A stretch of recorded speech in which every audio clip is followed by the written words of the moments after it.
So I mentioned in a video a few days ago about starting times on the Arizona Trail. I showed you the first 150 miles in the Sky Islands you'd have to deal with.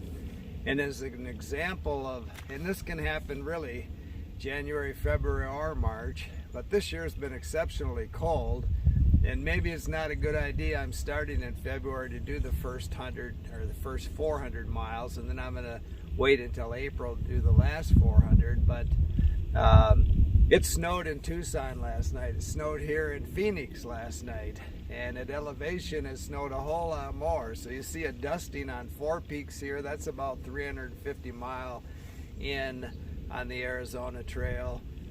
That usually would be snow free by the time you got up here if you started any time in March.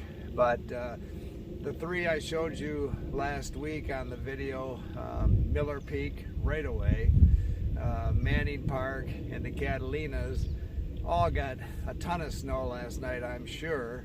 And the 10-day forecast is to be below freezing every night, even when I start the trail. So I'm hoping that some of that snow is gone by the time I start, but we're having some pretty chilly days. Sunny, but cold, and so that snow's not going to go real quick, and so I'm going to probably have to deal with snow in those three Sky Islands.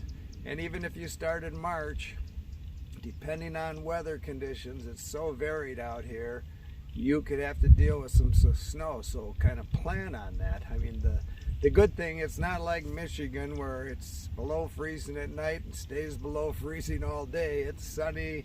You know, it was really cold last night, below freezing here in Phoenix. Sun's out today. It's cold, but that sun makes all the difference, and so it really will make comfortable day hiking.